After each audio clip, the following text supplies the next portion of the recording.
Imagine a place that tells a story spanning centuries, where culture and nature intertwine to create something truly extraordinary. That's the beauty of UNESCO World Heritage sites. I'm Abigail, and this is Global Treasures, the podcast that covers the history, travel tips, and legends surrounding one of the 1,223 World Heritage sites each episode. These places have been identified as having universal cultural or natural significance that is so exceptional that it transcends national boundaries and is of importance to present and future generations. Welcome to Season 2, where we'll explore the 45 sites that UNESCO added in 1979 together. Today, we're traveling to the heart of Iran to discover a place so magnificent that it earned the nickname Image of the World. Naksha Jahan Square. Picture yourself standing at the edge of one of the world's most magnificent public squares. The morning sun catches the intricate blue tiles of towering minarets, while the buzz of shopkeepers setting up their stalls echoes through the ancient archways. The air carries the mingled scents of saffron and rosewater from nearby bazaars, and everywhere you look, architectural masterpieces stretch towards the crystal-clear Iranian sky. Welcome to Meidan Emam, the stunning jewel of Isfahan's crown and one of humanity's greatest public spaces. When we talk about public squares, we often think of intimate European plazas or modest town commons, but Meidan Emam defies such modest comparisons. This vast urban space stretches an astounding 560 meters in length and 160 meters in width. That's about 22 acres of architectural splendor. To put that in perspective, imagine 9 football fields arranged in a rectangle, all surrounded by some of the most beautiful buildings ever created. But what makes this space truly remarkable isn't just its size. It's the harmonious way everything works together.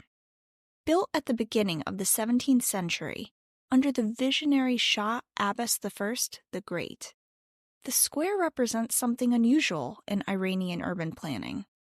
While most Persian cities feature tightly packed streets and buildings, Shah Abbas and his brilliant architect, Sheikh Baha'i, dared to dream bigger. They created an open space that would become the beating heart of the Safavid Empire's capital. Picture yourself walking along the 2-storied arcades that frame the square. Hundreds of shops line these corridors, their windows displaying everything from hand-woven Persian carpets to intricate miniature paintings.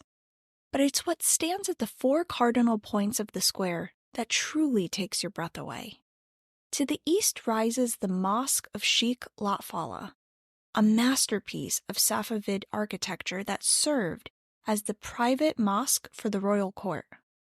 Its dome, adorned with intricate tilework that changes color throughout the day, seems to dance in the sunlight. On the western side stands the magnificent Ali Qapu Pavilion, a 6-story palace that served as the monumental entrance to the royal gardens. Its elevated terrace offered the Shah a perfect view of everything happening in his grand square, from polo matches to military parades. The northern edge is crowned by the portico of Ki-Kiriya, the grand entrance to Isfahan's famous 2-kilometer-long bazaar. Above it, a balcony once held musicians who filled the square with melody during public celebrations. And finally, to the south, commanding attention with its massive dome and soaring minarets, stands the Royal Mosque. It's carefully angled to face Mecca, creating an interesting architectural feat that somehow manages to maintain the square's perfect symmetry. What makes Meidan Emam truly special is how it served as more than just a beautiful space. It was the beating heart of Safavid life. This wasn't just a pretty plaza. It was where life happened. Public celebrations, military parades, and even polo matches took place here. You heard that right, polo. Long before it became known as the sport of kings in the West, Persian nobility were playing it right here in this square.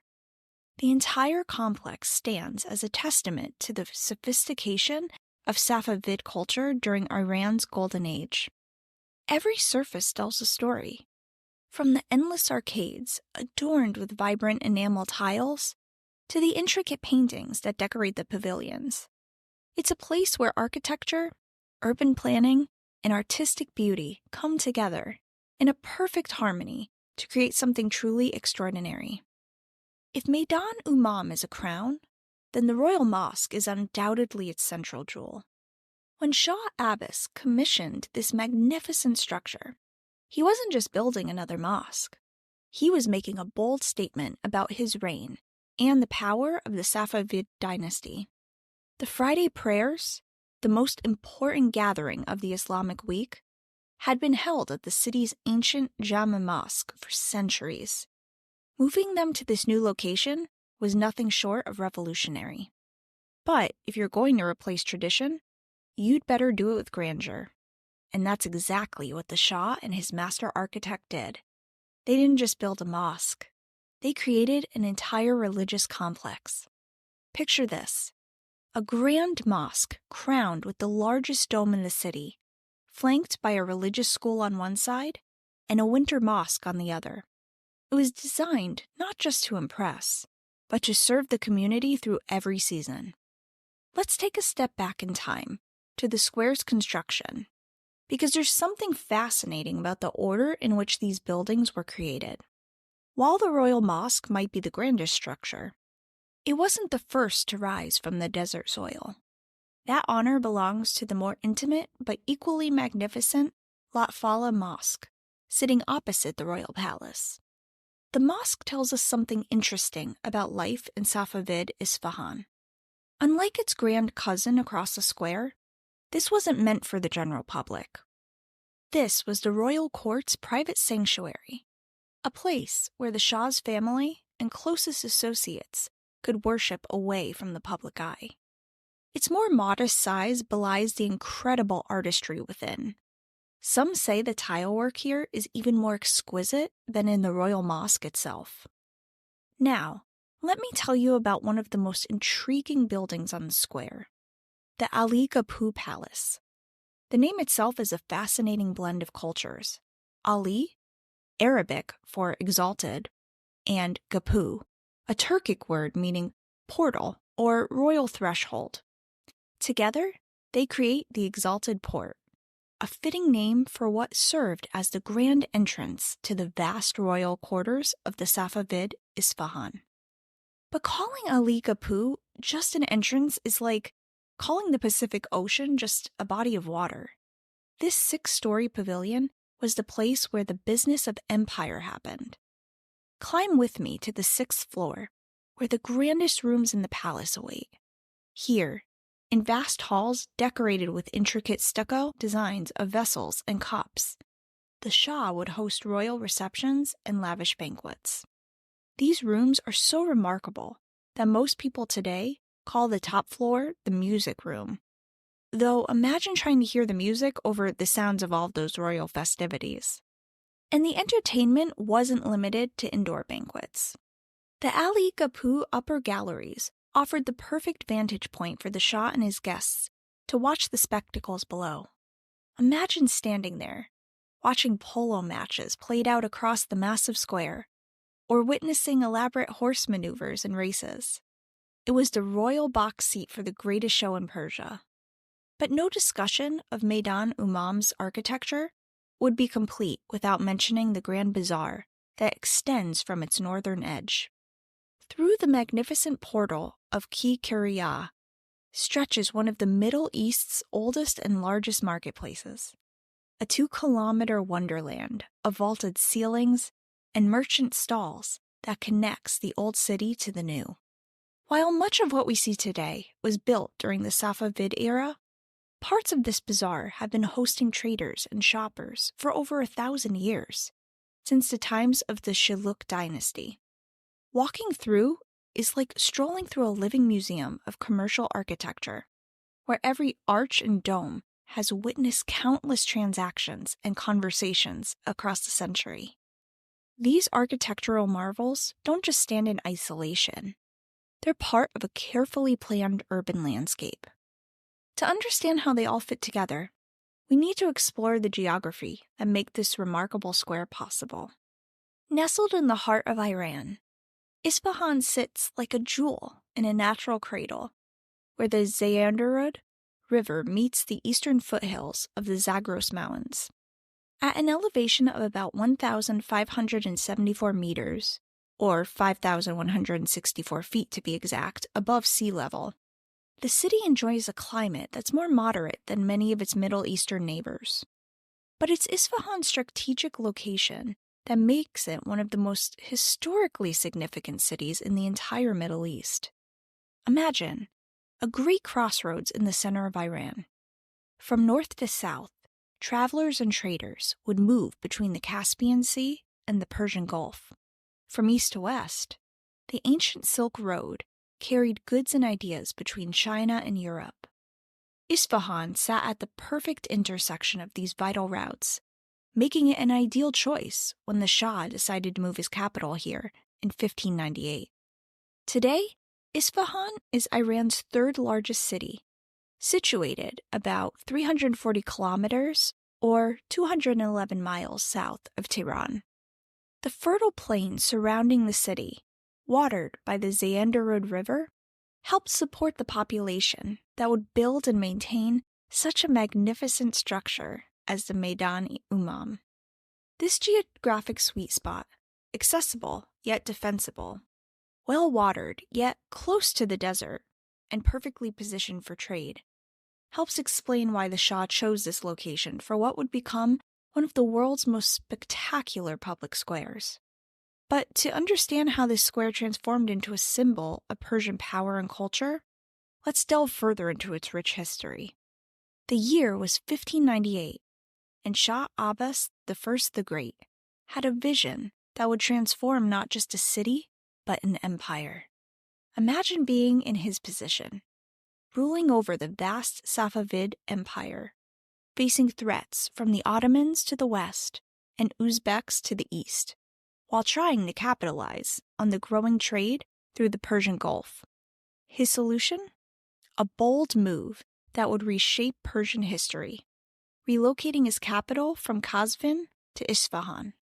But Shah Abbas wasn't interested in just moving his government. He wanted to create something unprecedented. Enter one of history's most fascinating figures, Sheikh Bahai, the brilliant chief architect who would help turn the Shah's dreams into reality. In the early 1600s, this remarkable man designed not just a square, but an entirely new concept of what a city center could be. During the day, the massive square would transform into a bustling marketplace.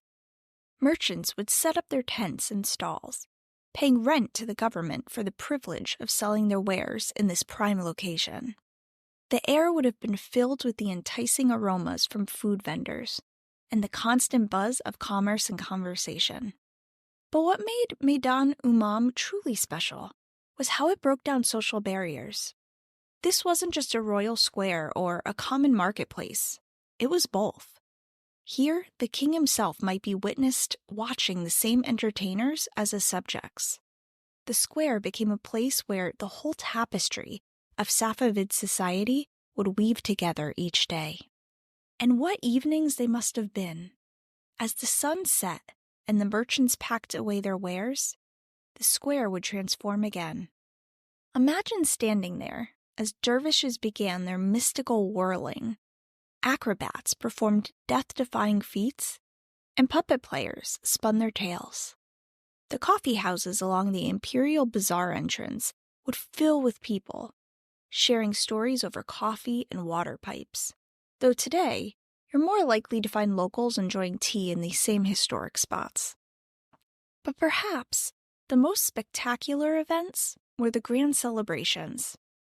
During Nowruz, the Persian New Year, the square would come alive with festivities. And then there were the polo matches. Yes, right here in this square. Picture the Shah and his court watching from the Ali Qapu Palace as skilled riders demonstrated their mastery in this ancient Persian sport. Under Shah Abbas's vision, Isfahan became one of the world's most cosmopolitan cities. The square wasn't just the heart of Persian culture. It was the crossroads of world civilizations. Chinese artisans brought their secrets of porcelain making. Indian merchants and money changers established themselves in dedicated caravanserai. Europeans came as merchants, missionaries, and military experts, particularly valued for their artillery knowledge. As the Portuguese ambassador de Gouveia noted, Isfahan had become remarkably open in its dealing with foreigners. Even the square's orientation tells us something fascinating about Sheikh Bahai's brilliant planning. Unlike most Islamic architectural complexes, the Meidan isn't aligned with Mecca. Instead, it was oriented to ensure the Shah Mosque's magnificent dome would be visible from every corner of the square, a masterful blend of practical urban planning and symbolic power. Now, let me share some fascinating tidbits that will make you the most interesting person at any dinner party when the topic of Persian architecture comes up. And let's be honest, who doesn't talk about Persian architecture at dinner parties? First up, size matters. Meidan Emam is the second largest square in the entire world. That's right. Only Beijing's Tiananmen Square surpasses it. Next time someone mentions a huge town square, you can casually mention that it's probably not as big as the one in Esfahan. But here's something that often gets overlooked. This square was essentially the world's most beautiful power-sharing agreement. Picture a triangle. At one point, you have the monarch in his palace. At another, the merchants in their magnificent bazaar. And at the third, the clergy in their stunning mosques. This wasn't just urban planning, it was political genius. The center features a beautiful fountain surrounded by refreshing gardens. In a region known for its arid climate, these gardens are like a precious jewel in an already magnificent crown. The combination of water features and greenery creates an oasis-like atmosphere that makes the square feel alive and vibrant. Oh, and here's something that would make the Shah smile. The square still maintains its oriental trading atmosphere after all these centuries. While you won't see the same tent cities of merchants that once filled the space, the arcades are still lined with shops selling traditional crafts, and the buzz of commerce still fills the air. Now that we've taken an exhausting tour of the square, one that I'm sure would take all day, let's talk about how to get there and what you might want to carefully consider if this is your destination. Before I jump into discussing how to get there and all of the worthwhile things to see, I do feel I should start by sharing that, at the time of this recording, Iran is on the Do Not Travel advisory list for most of Europe and North America.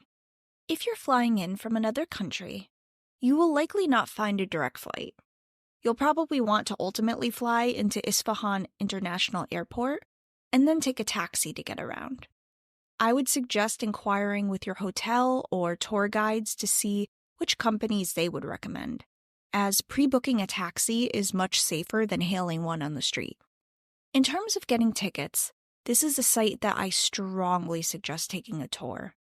Otherwise, you'll have to coordinate paying to get into the buildings, such as Shah Mosque and Sheikh Lotfollah Mosque separately. As in, you can't buy a single ticket to get into all of these places. It is inexpensive, though.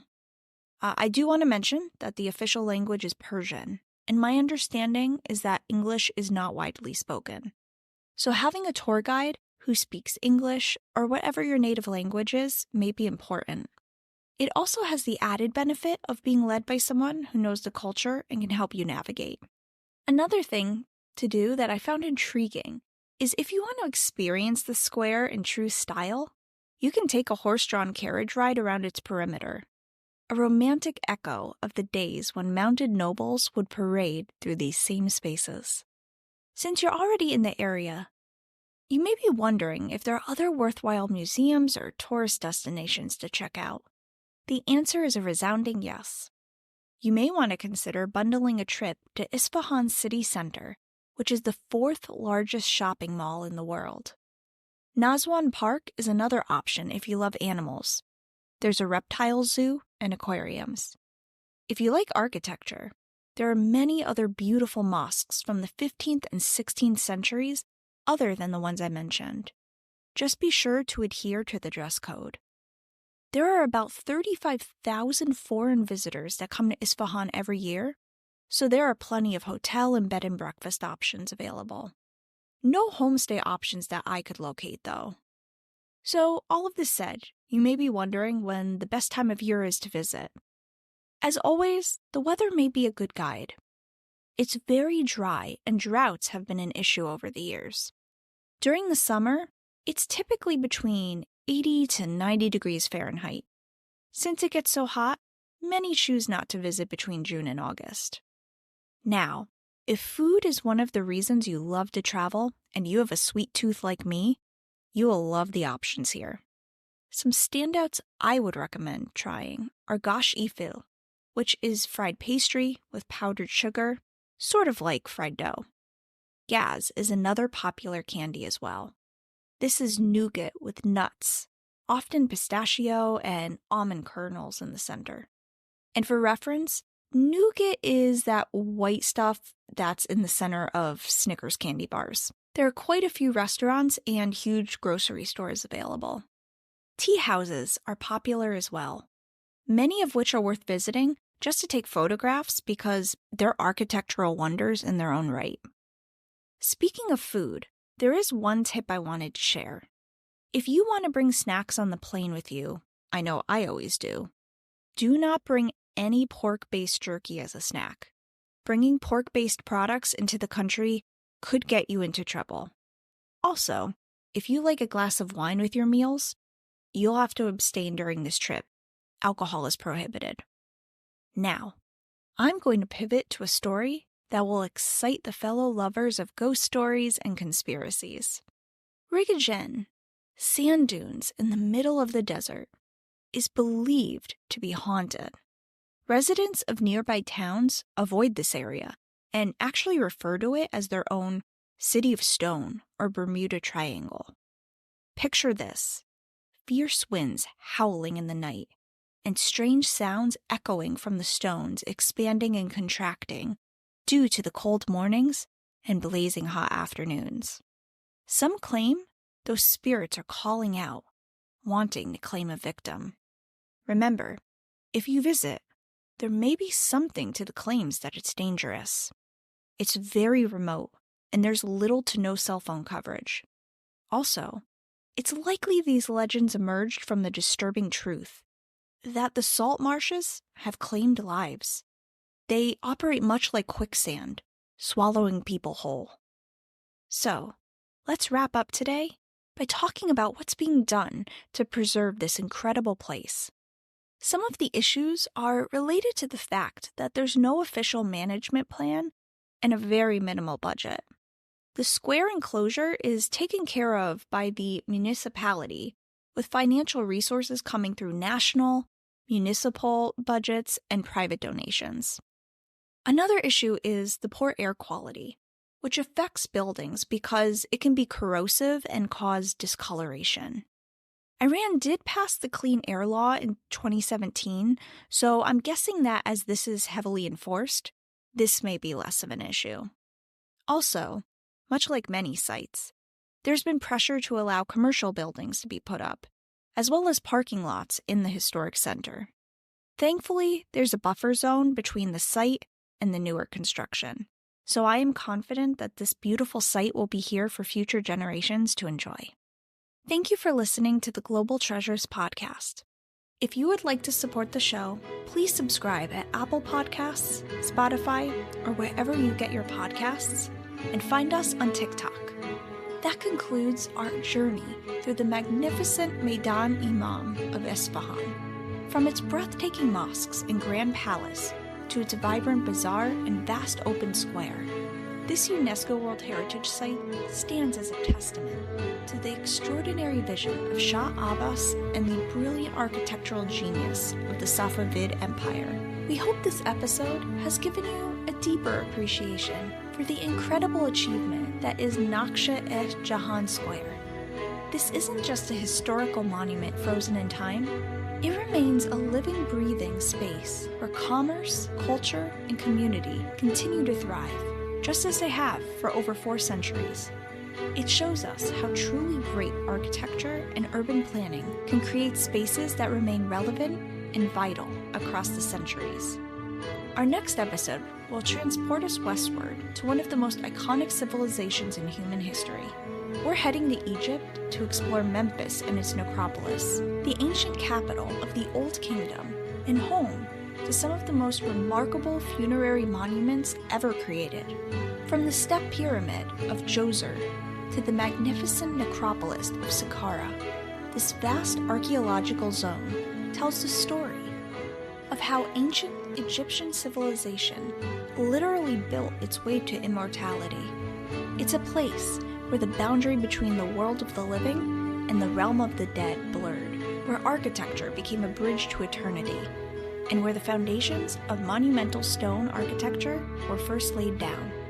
So join us next time as we unlock the mysteries of ancient Memphis and discover how its pyramids, tombs, and temples changed the course of human architecture forever.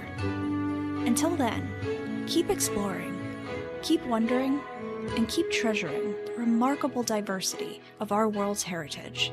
See you on our next adventure.